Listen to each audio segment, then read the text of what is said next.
Welcome back to Podcast Recovery, everyone. We are your hosts, David O. And Eric B. Today we are joined by our guest, Christy. How are you doing today? I'm great. How are you? Doing well. Good. Doing well. Yeah. We're about to get dumped on in a lightning storm, but, you know, Yeah. it is what it that is. just passed here like an hour ago. Oh, so it reached us. It's probably the Yeah. same storm. Yeah. Yes. Thank you for sending it our way. We appreciate that. You're welcome. I like to share. Where are you from? I am originally from Dayton, Ohio. Mm-hmm. But I have lived in Gallia County for the past 6.5 years. This is where my family's from. I was originally born in Oakland, California at the Alameda County Naval Base. Oh. And when I was like 6 months old, we moved down to Gallipolis, and I lived down here until I was 8. And then moved to Philippi, West Virginia, then Miamisburg, Ohio, which is a little suburb of Dayton. And then now I'm down here again. All right. A little bit everywhere. When were you first? Yeah. When were you first introduced to recovery? To my actual recovery now, or like attempt at recovery? The attempt. Yeah, like first because attempt. I don't really consider like quitting drugs being recovery. Okay. Because you know the issues that you have, which caused you to use them in the first place, are still there. And so I mean, I quit drugs a couple times, but I didn't actually start my recovery officially. I mean, I was working towards it, but I actually started doing my recovery. It wasn't until a 1.5 years ago when I went into treatment. All right. Well, congratulations. And so my last question was going to be, how long have you been clean? And you just answered it, about 1.5 years?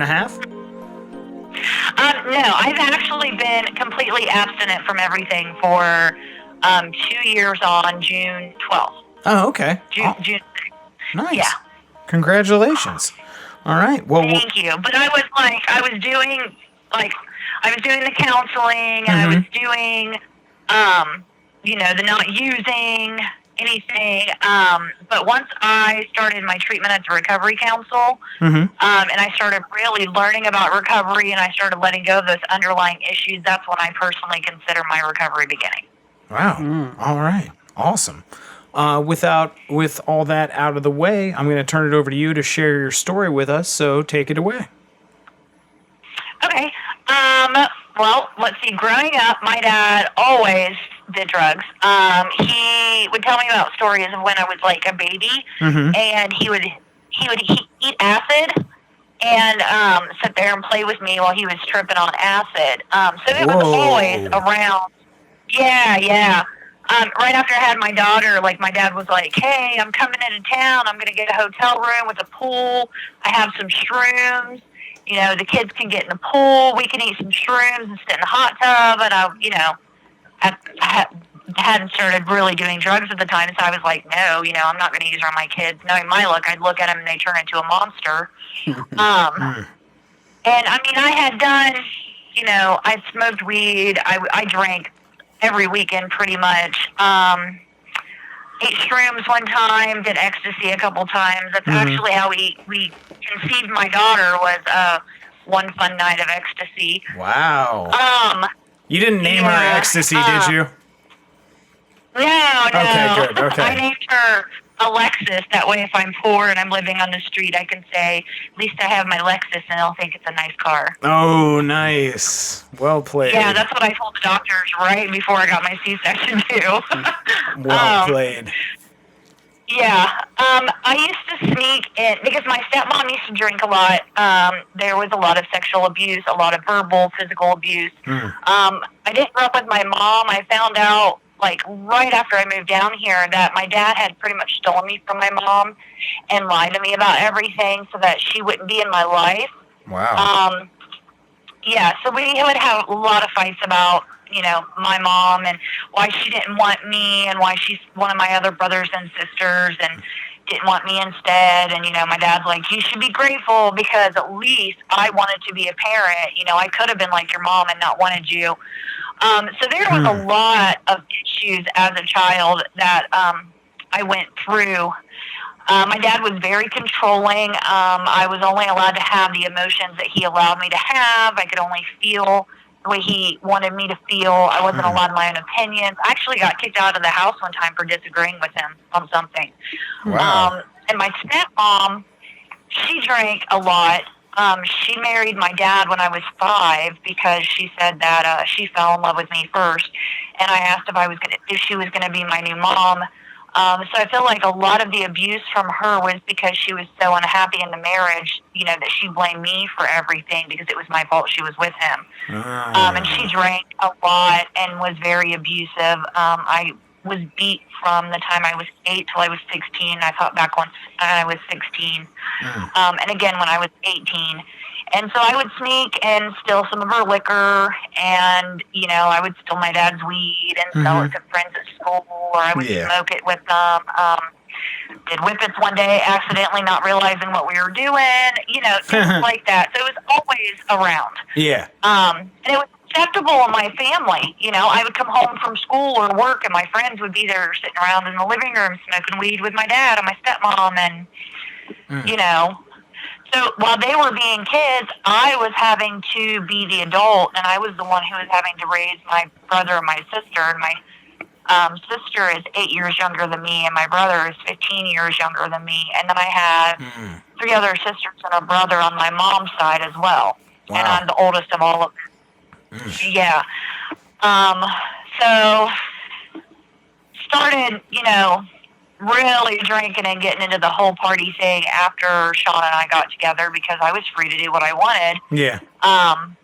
And, had my daughter. We didn't do drugs, the whole time I was pregnant, obviously. And then opiates were introduced into my life because I had to have an emergency C-section. And I didn't have to take them for the pain because, I healed up quite easily with the C-section.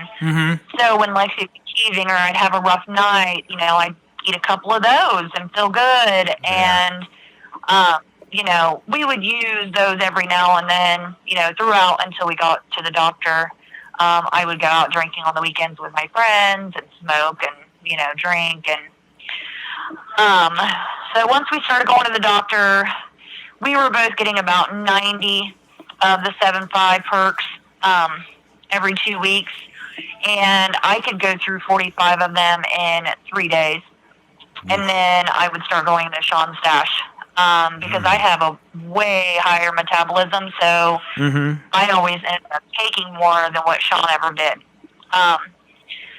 And he had mentioned, losing his job, and so I first started off as a door girl at a strip club, making tips and stuff like that. And so when he first lost his job, it was hard, on me, because I felt like he had always sacrificed everything just to support his family. And because I was always told growing up that I was worthless and I was, never good enough and I could always do better and nobody wanted me, so when I started not being able to make the money I needed to get the things that we needed, those insecurities, popped up. And I was talking to one of the dancers one night, and they were like, yeah, you can make so much more money dancing. And so, I started dancing. I told Sean I was serving drinks, which is why the money increased. And I was a dancer and an escort on the side for probably 3 months without Sean knowing, because I knew if I told him that he would blame himself because he wasn't able to find a job, and I was willing to do what I had to, whatever that was, to make sure my kids had what they needed and Sean and I could afford our habit. And the decision to do the escorting thing came to me when Lexi's 7th birthday. I got her this little toy. It's probably $3. And I was like, sorry, Lexi, I know you only have one gift. I wish I could have got you more, but really this is all we could afford. she sat there all excited, and she opened it, and she's like, "Oh my gosh, this is what I always wanted." And you know, we made a big deal about this one little tiny toy. It was like one of the littlest pet shop toys.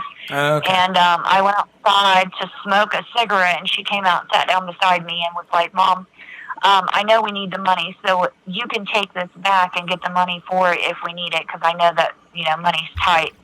And when you have a 7-year-old telling you to take your $3 birthday present back because you need the money more, you know, something kind of sinks in that you need to try harder. Yeah. And so that's when I put an ad up on Backpage, and I would tell Sean I was going to go dancing, and then I would go meet these people. And the way he found out was really unfortunate. I was sleeping because I had been up for 3 days on a coke and heroin bender. Ooh. And had rented out a hotel room, and it was bad. And these two guys had messaged me, and they're like, "Sure you don't want to do this?" And Sean was like, "What the fuck?" And so, you know, I had to tell him. And, you know, I told him, you know, the reason I didn't tell him, because I unfortunately don't have the ability to lie at all. And you know, I was like, "I will stop if you want me to, but right now this is what I feel like is the only way that I'm making the money we need." Yeah. And regretfully so, he allowed me to continue, which I feel like it still kind of eats away at him, because when we first got clean, he felt like the worst husband in the world. You know, but at the time I was doing what I felt I had to do, and even if you would have said no, I probably still would have done it. Yeah. So I jumped around to a couple different strip clubs, and finally got a job at the Harem up in Huber Heights. And it's a great little club, and I liked working there. Our dope boy who we lived with, his girlfriend was my best friend, and we were working together, having a great time. You know, drugs coming in like no other. I was drinking obsessively. I don't know how I didn't kill myself with the amount of drinking and the heroin and coke that I was using. Yeah. And Sean had been saying for a while that he felt like something bad was going to happen, you know, and that we probably needed to stop. And I was like, I'm not ready. You know, I'm not ready. I don't want to go to Gallipolis. Please don't make me to go down there. I hate that town, you know. And so I continued doing my thing. And there was one night where I had gotten a ride from a customer thinking that I was going to go make some extra money. You know, I had made $400 that night.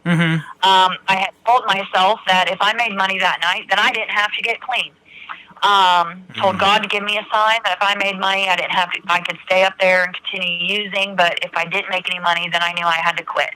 So I get in the car, and he was like, "I got to drop my buddy off." His buddy's in the back seat. I'm in the front passenger seat. All my stuff's on the floor, and all my money, my drugs, all of it. And we get to a stop sign, and I don't know where we're at. And the light comes on. Well, he had happened to ask me to use the cell phone because he said his was dead. So I'd been over looking through my bag when the light came on, and he was like, "Oh, I turned the light on to kind of help you." Well, we get to the stop sign, and I get shoved out the door, and they take off. All my money, all my drugs, all my clothes I worked in, my hair, my makeup stuff, cell phones, mine and Sean's, because Sean's was broke. So mine was broke, so I had his, everything. I didn't even have cigarettes on me.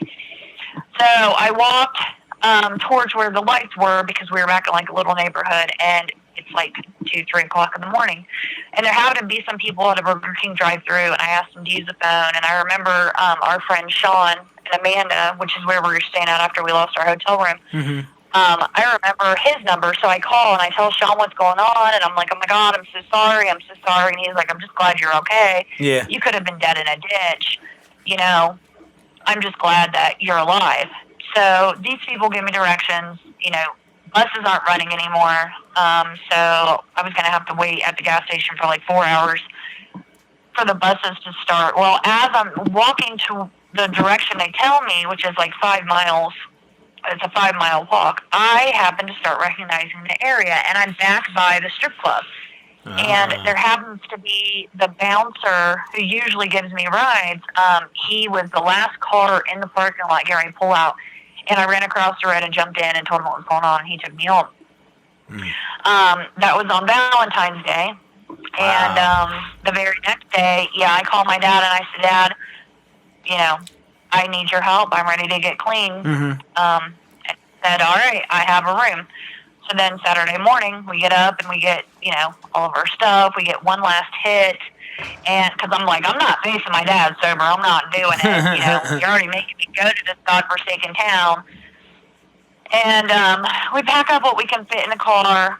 And we drive down here. And it started the first week of the worst hell that I've ever been in my entire life. Oh, yeah. What got me through it was the fact that I couldn't move off the floor, and my kids were laying side by side, and all I could do was stare at them while I was praying that God would kill me. He would let me die so I didn't have to go through this. So it eventually got better. Sean got his job at McDonald's, and I ended up getting a job at Subway, which ended up not working out because my dad's girlfriend continued to shoot up dope.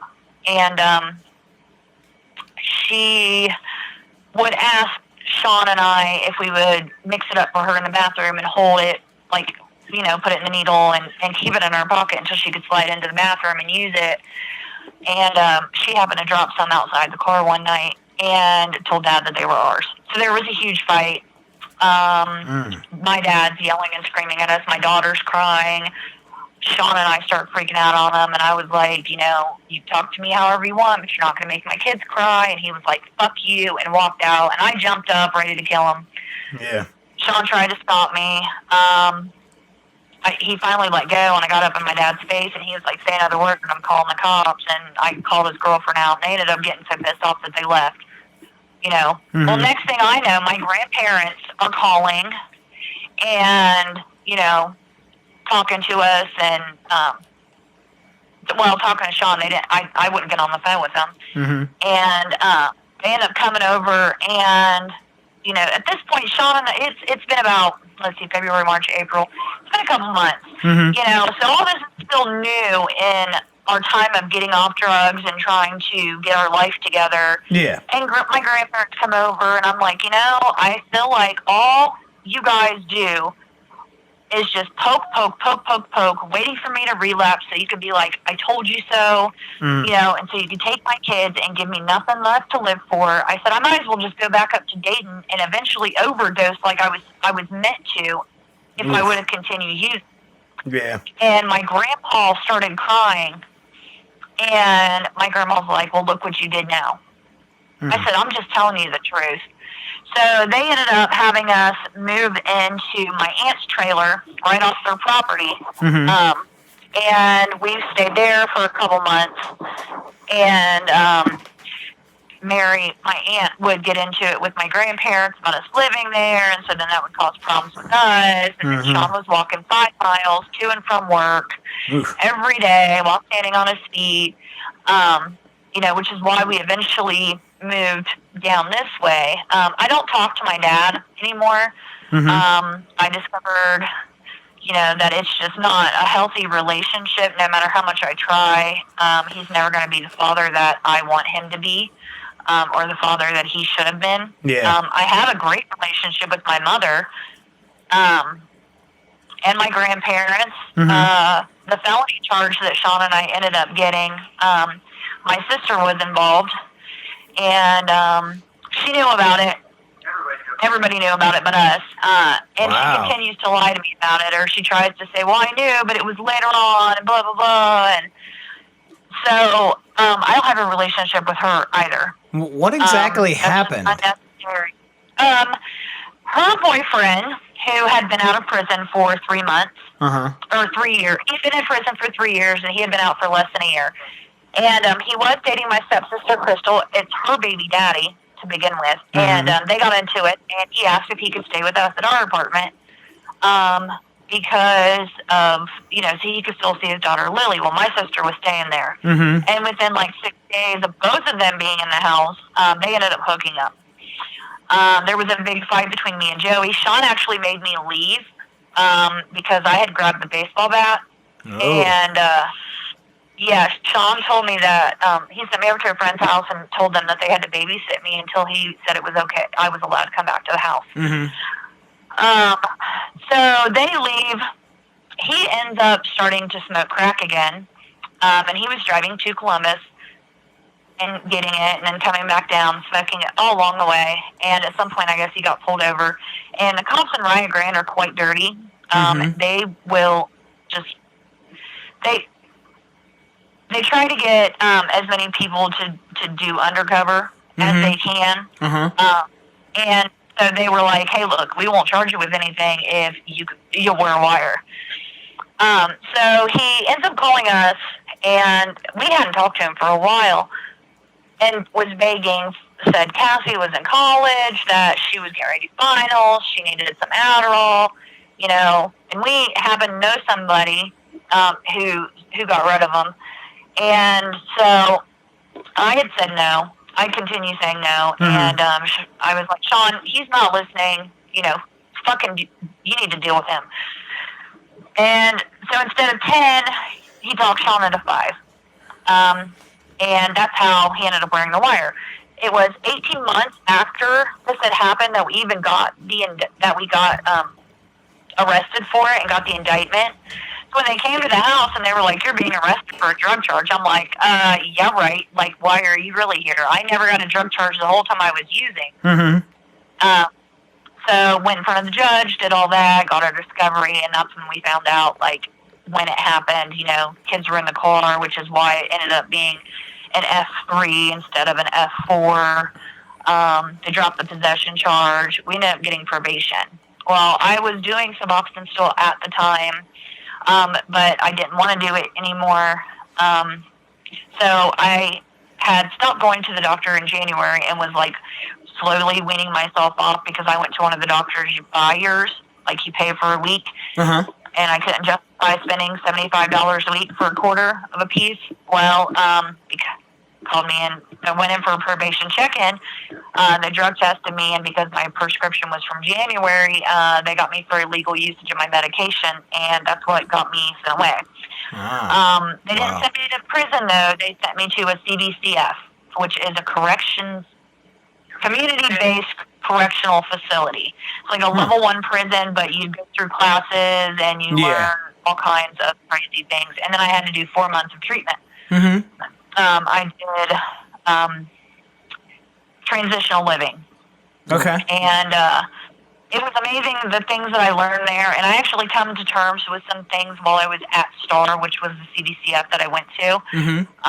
Things that I had always kind of feared and worried about. And I was afraid that if I got clean, my memories would come back because I have complex PTSD. A lot of my childhood walked out, and I was worried that if I got clean, then I would remember those things, and I would potentially hurt my dad really bad for some of the stuff that I remembered. Yeah. And even though I don't have an actual memory of any of this, like, I know that he was one of the ones that did molest me as a child. And I came to terms with that. I've forgiven him, and I've let it go, which was really hard. It was like 3 days of nonstop, like, sobbing uncontrollably like a toddler. Yeah. If somebody would look at me, I would just bust out crying, and then I got real angry because I was used to hating my dad, and then I was starting to love him because I had forgiven him, and I didn't like the fact that I loved him. I felt like he didn't deserve my love, and I had to talk to my sponsor about it because I was feeling all these emotions that were completely foreign to me for a very long time. And I had begged. I was like, can I please just go back to hating him? Like, it's so much easier. And because I had truly forgiven him, like, that wasn't a possibility. So I had to learn to love him from a distance. And, you know, I was told that, you know, when I pray at night to pray that he is blessed with everything in his life that I want for mine. And that if I do that every night, eventually I would, you know, have an easier time forgiving him and accepting that I loved him. And that very first night was so hard. Yeah. It's like 2 o'clock in the morning, and I'm trying to say this prayer, and I'm like, I can feel my blood pressure, like, raising and my blood was boiling and I was Oh, yeah. angry and I wanted to destroy stuff, but I forced myself to continue doing it. And then the next day I got called into my counselor's office because she was like, I can just feel the negative energy like radiating off of you. What is going on? So, yeah, it was a big process. And I'm truly a lot happier now. Like, I'm the person that I used to wish that I was. Like, I would see normal people who were just happy and living life, and I used to hate them because I couldn't figure out why they were able to live like that, why I couldn't be that way. And it used to make me really angry, and I'm finally one of those people, you know? I'm able to just genuinely be happy, and I don't have to take anything for it, and I don't have to worry about, you know, if my medicine has pre-authorization, if I'm going to have any in time, or if I'm going to be sick. I don't have to worry about none of that. Yeah. I don't have to worry about waking up hungover. I don't have to do anything that I ever did in active addiction in my recovery to survive. Yeah. And it's an amazing feeling, which is why I've kind of, you know, told Sean that, hey, maybe. And yeah, I tell everybody that comes in contact with me, you know, that I'm a recovering addict, and that I'm absolutely grateful for it. And I couldn't imagine, you know, living any other way. I feel like I've found my purpose because of it. You know, and I said one time at one of our classes in transitional that I feel like God chose this path for me for a reason, you know, because if I wouldn't have gone through those hardships, I wouldn't be able to, you know, do the amazing things that I'm able to do today. And they were like, God would not put you through that. I was like, well, God knew that I was going to choose that, though. You don't see, that's not what I'm saying. Like, the drugs were around. My environment was set, you know? Yeah. He knew I was going to pick that path from the day I was born, you know? Yeah. Because I had to go through that. Does that make sense? Yeah. Because I truly did find my purpose. I want to be a CBCF, or I want to get my CDCF, my Certified Chemical Dependency Counselor, CDCA, that's what it is.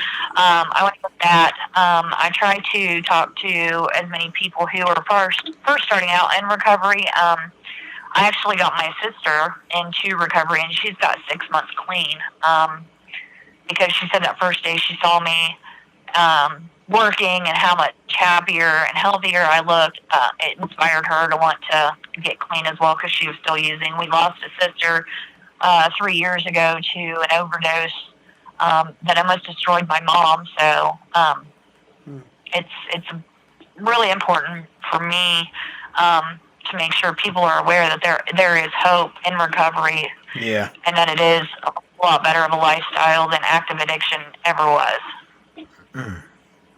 All right. Awesome. That's fantastic. Yeah. All right. You want to start? Go ahead. I started last time. Okay, I'll start. Thank you, Eric. All right. I'm gonna go off like first question is gonna be pretty much bit. Give me 1 second. Let me take a drink of water. Okay. Okay, that was much better.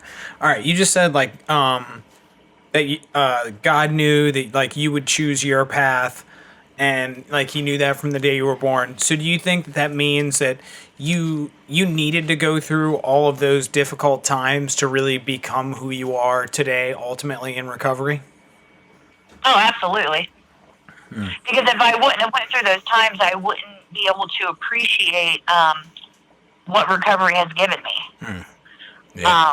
I would have taken it for granted, and I feel like the more you suffer, the more grateful you are once you do find that lifestyle that you've wanted and that you've prayed for. You know, everybody says, and I mean, as long as you have a higher power, that's what matters. You know, it doesn't have to be God. It can be anything. Mine happens to be God. And I'm not a religious person. I'm a very spiritual person. But I know that your path is set for you already. From the day you're born, your entire life's path is set for you. You know, and every obstacle you go through and every twist and turn that you take, whether you go on the paved road or you go on the gravel road, that's already laid out. That's already known. And to find your purpose, you have to go through those things. Yeah. That's what makes you who you are. All right. Awesome. What do you got, Eric? All right. So, you mentioned that you had kind of when like a recovery date and an abstinence state, and I guess kind of what I want to ask is, how has your recovery changed from that first initial date and that first time period to when you went to treatment, and where your recovery is now, having kind of gone through that transition? I'm so mad about how good of a question that is. Son of a bitch. Well, when I first started abstinence, I was still holding on to those issues. Like, my counselor, who is Sean's counselor now, and trust me, she is amazing, and I was so pissed when I got back out of treatment that I couldn't have her because I introduced Sean to her. I was so mad for the longest time. But she tried a lot to get me to open up about that stuff, and I didn't want to talk about it. I didn't want to face it. I didn't want to talk about it, but I knew in order to like start my recovery and to actually start living life, I had to let go of that past. And it was hard because I had held on to it for so long, and it had become a part of me, and it was what was kind of holding me back from actually living a full life in recovery. And then at treatment, they kind of made me go through it. I told them I didn't want to. I even tried to say that I was going to call off sick. And they're like, your house is just right across the field. Like, I'll come over there, and instead of it being a half hour, it'll be an hour. So, yeah, they pretty much forced me into it where, our AOD counselor, she didn't really have that option. She couldn't make me, and no matter how hard she tried. And once I finally started really talking about that and accepting some of the things from my past that I didn't want to accept, that's when I truly, started to live my life in recovery. Because I had figured out what the underlying issue was that made me want to use, that made me want to cover up and hide those feelings and not feel anything and not face things. And, once you get over that, that's when you can truly live a happy life. You can genuinely be happy because you've let go of all that baggage. And that's a really hard thing to do. Yeah. All right, I got one. So throughout your active addiction, did you ever think that you had a problem, and what kept you from really admitting to yourself that you were an addict and needed recovery? Was it more of a arrogance sort of mindset, or more of sort of a denial sort of mindset? Actually, neither one. I knew I had a serious problem. And like I had said, I was scared to stop using because I was afraid that those the things from my childhood that I had blocked out. I knew that in recovery, those those things would come to light, and you would have to face them, and I didn't want to face them. So I knew I had a problem. I knew I had a serious problem, and I was like, well, I'd rather live like this than have to remember the things that my mind has blocked out, because if what I can remember is as bad as it is, I can't imagine what my mind is blocking out. Wow. So it wasn't really an arrogance or a denial. I knew. It was kind of a fear thing. I was afraid to live a clean life. I was afraid to live a life in recovery because I didn't want to face the stuff that I had already been through that I was holding on to. All right. Great answer. All right. What you got, Eric? All right. So you were talking about that bottom that you had, or maybe it wasn't a bottom. It might have been one bottom. But you were kind of talking about withdrawing in that room with your kids, kind of right there by your side. And actually, this was something I was talking about yesterday, kind of keeping the, that feeling of just utter despair and desperation in the forefront of your mind. Because, as things get better and better, like that kind of feeling can, move further and further back, and we can kind of forget about that because everything's going great now. So the question is, Oh no, well, I hold on to that memory of how bad that was. okay, yeah. So my question is, how do you hold on to that? Like, what part of your process do you have that daily reminder? Like, what do you do to make sure you don't forget kind of like where you came from? Well, I try to share my story with as many people as I can, and part of that story is that those withdrawals and living through that. And when I talk about it, I immediately feel all that hopelessness and the despair and the pain and the suffering, and that's where my reminder comes into play. Now, something I learned when I was in treatment that I use on a daily basis is to play the tape through. And there was a situation end of last year that I had, dealt with my daughter, and I was very angry, and I really just wanted to go get drunk.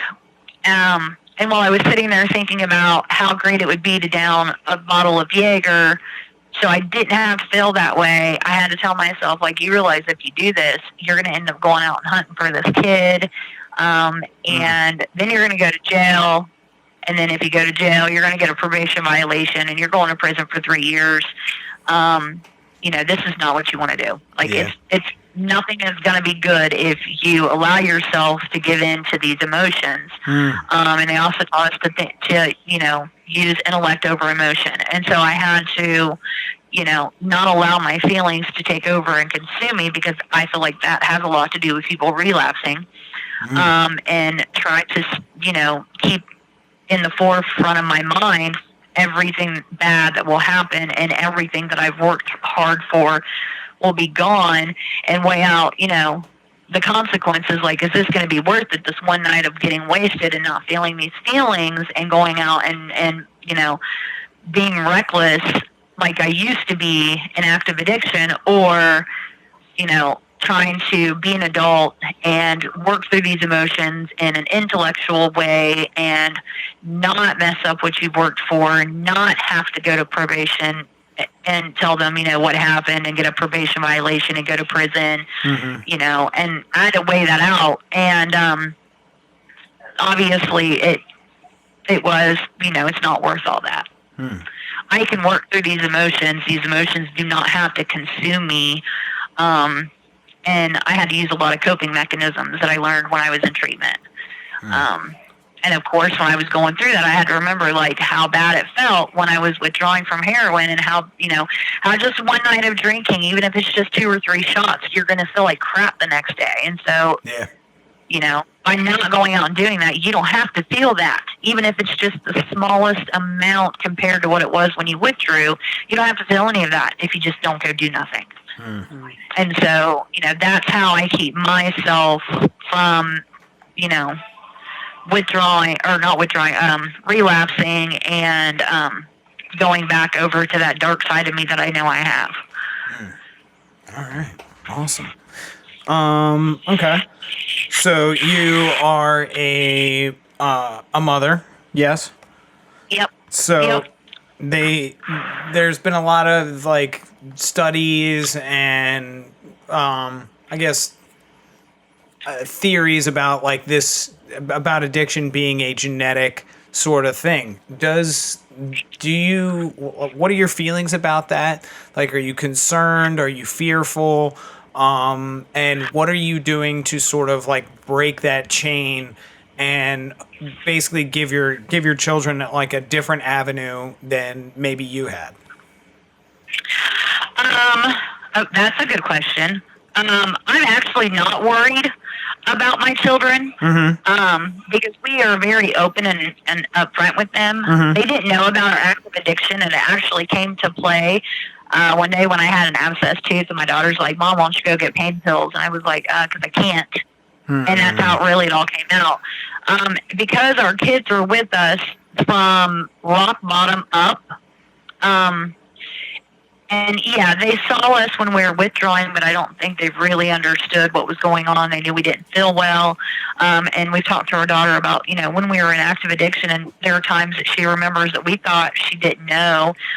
She knew something wasn't right, but she really didn't know what was going on. And I think the fact that they have seen us crawl from the depths of hell and fight every day to get to where we are now, and they are so educated about addiction and about recovery and how it, can destroy a family and destroy your life. I think that's what's going to keep them from ever using. All right. We also don't have, we try to keep our home as peaceful as possible. Sean and I, because we've been together for so long and we have been through so many things, we don't really fight about anything. If it is, it's just something really stupid, or he's getting on my nerves, or I'm getting on his nerves, we don't, there's not that turmoil or emotional abuse in this house like there was with us growing up. And so I think a lot of how a child's raised and the environment that they're raised in, there's a lot of love and a lot of support. We keep our daughter active. We keep our son active. Like, our daughter's in marching band. She plays saxophone. She plays bassoon. She plays bass drum. She got a bass guitar. She does track. We try to give them healthy outlets, and we've shown them how they can live without having to use drugs, or drink or anything, and still be happy and still have fun. And I think that's really what's going to keep them from ever wanting to use. Because I don't think they're going to have that issue that we had. That's initially is going to make them want to. Yeah. All right. Awesome. All right. And I have a fun follow-up question. Yay. Okay. So your Twitter handle is the Addicts family. I guess. Sean handles all of that. Oh, okay. So you don't even know. Okay, well, obviously it's a... I'm just the Vanna White of it. Oh, okay. All right, you're just the pretty face. I got it. Are you... It's obviously a play on, the Addams Family. Are you a fan of the Addams Family? No. Really? Sean loves the Addams Family, and he has watched it so many times that it annoys the shit out of me. Oh. So, no, I'm not a big fan of the Addams Family. Okay. Sean, on the other hand, loves it. All right. Well, Sean and I are complete polar opposites, which I think is why our relationship works out as well as it does. Because in places that I lack, he is stronger. And in places that he is not as strong, I'm stronger. So we work really well together. And I think that's what also has helped our recovery, is the fact that we've done it together. And we know that as long as we're doing it with each other together, and we're communicating and discussing things openly and honestly, we'll get through everything. Because, we've been through everything almost. And we're still happily married after 19 years. So we've got to be doing something right. Yeah. My daughter actually told us a few nights ago that we're one of her favorite couples. Nice. That's awesome. I know, from a 14-year-old, I was impressed. Yeah. All right. Well, back to you, Eric. All right. Let's see what you got. So, we're now at the fan question. Oh, we're at the fan question already? We're at the fan question.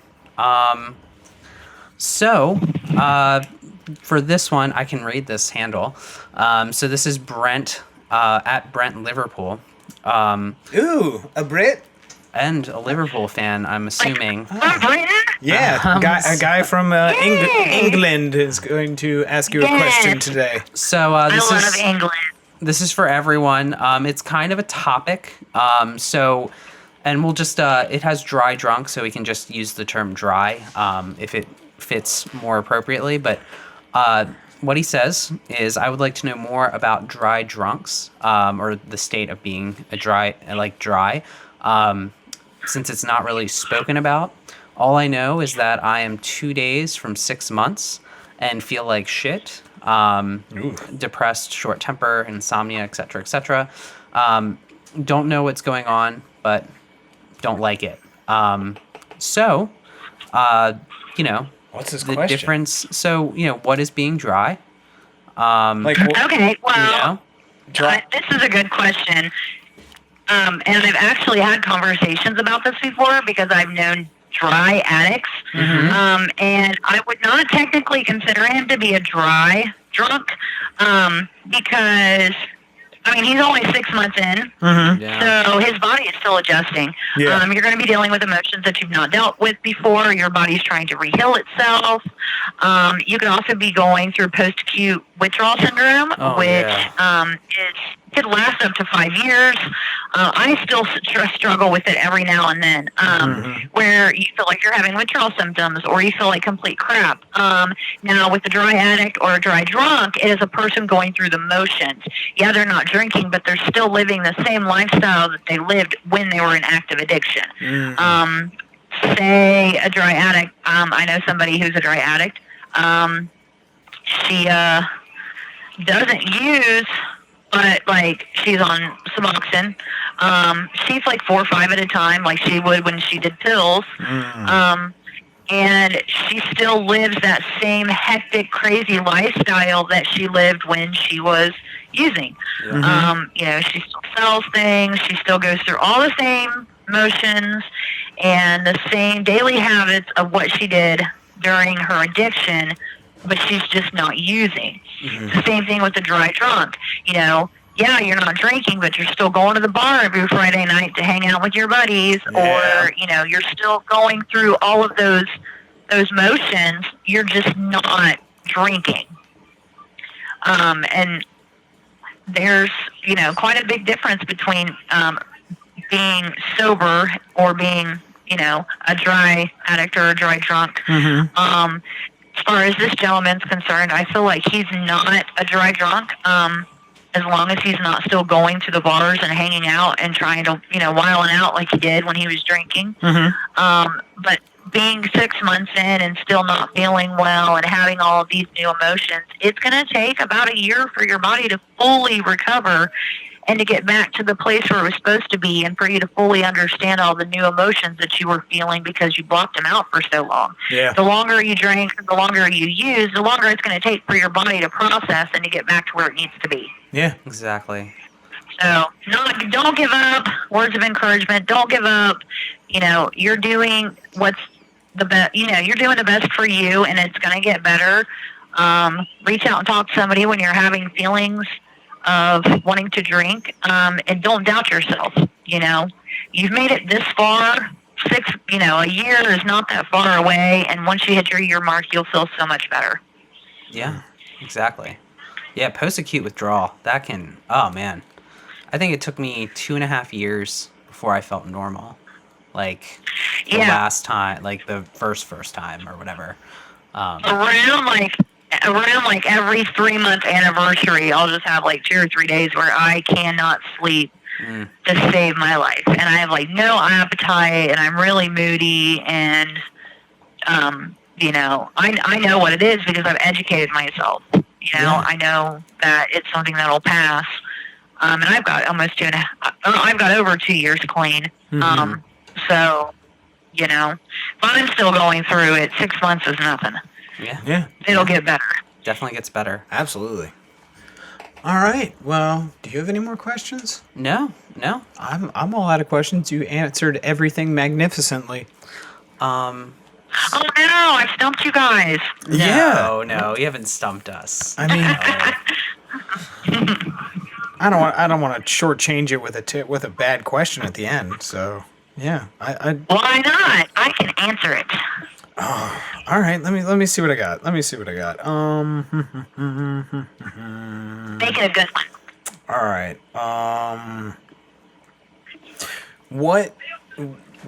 How important is it for someone who has some clean time to give back what they've learned and really share their story, share their experience, their strength, their hope with the next addict who's struggling? How important is that to the growth of our community as recovering addicts? It's extremely important, because you can't keep what you have if you don't give it away. You know, because your story might feel like it's minute, or like it's not going to make a difference, or like it's not going to matter. Mm-hmm. But your story could be the last thing that somebody needs to hear to make that final step into recovery.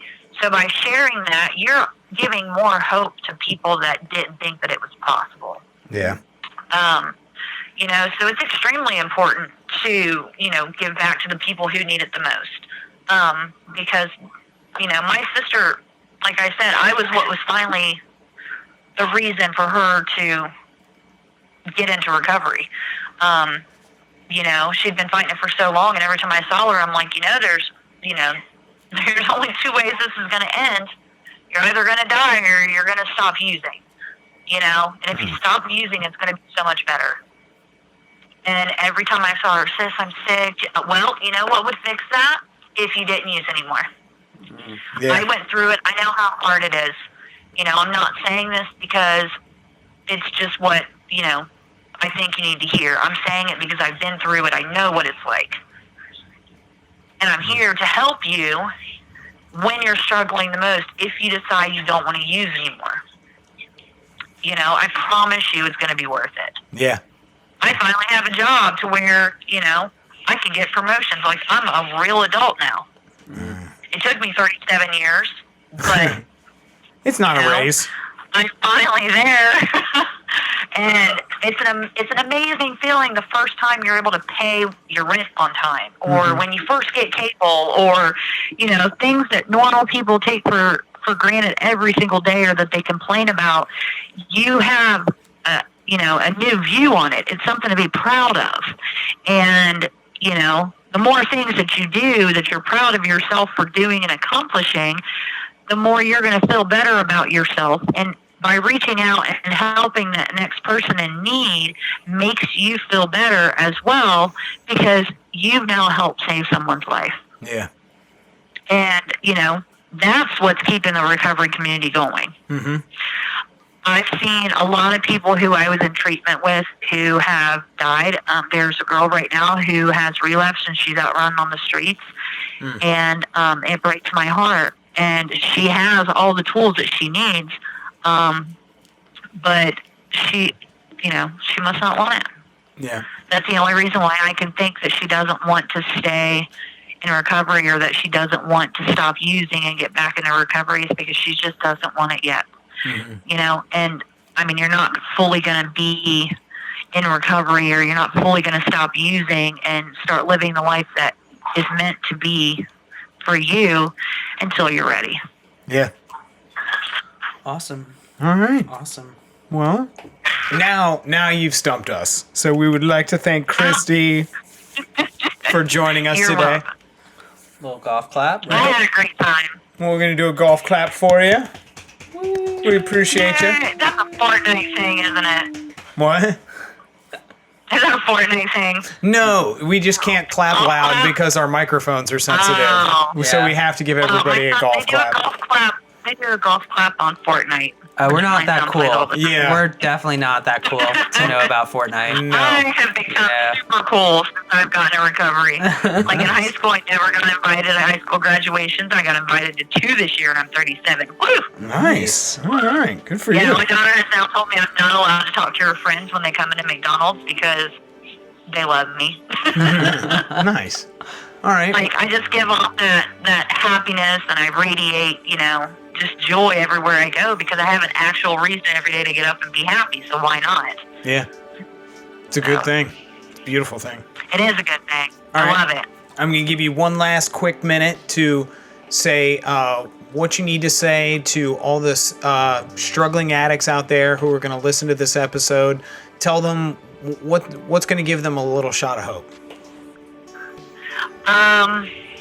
It's going to seem impossible when you first start to make it through it. But I promise you, it's going to get so much easier and it's going to get so much better. And this little bit of time that you're going to struggle, getting off of whatever it is that you're on and starting a new life, is such a small part compared to the happiness that you're going to have for the rest of your life. It truly is an amazing feeling to get up every morning and to not be sick, or to not have to worry about where you're going to get your next fix, or to not have to think about, what hustle do I have to do today to get money? You don't have to do that anymore. And it's an amazing feeling, to be able to get up and just actually finally live your life. Yeah. Don't be afraid to live. Don't be afraid to be happy. Don't feel like you're not worth a recovery, because you're worth it. There's a reason why you're still here. Beautiful. Figure out what that is. Perfect. All right. Well, we'd like to thank you one more time. And here at Podcast Recovery, we are aiming to expand the scope of support for recovering addicts. Accessibility and convenience of helpful services is paramount to combating addiction. We work to bring the message of recovery to every addict, wherever and whenever it is needed. We believe that a powerful voice of recovery should be obtainable, practical, and at the touch of a button. Every addict deserves to hear a message of hope, and Podcast Recovery is here to provide it. Thanks for joining us, everybody. Follow us on Twitter, follow us on Facebook, check out the Addicts family, rate them, like them, subscribe them, invite your friends, but most importantly, everybody, stay safe and stay clean.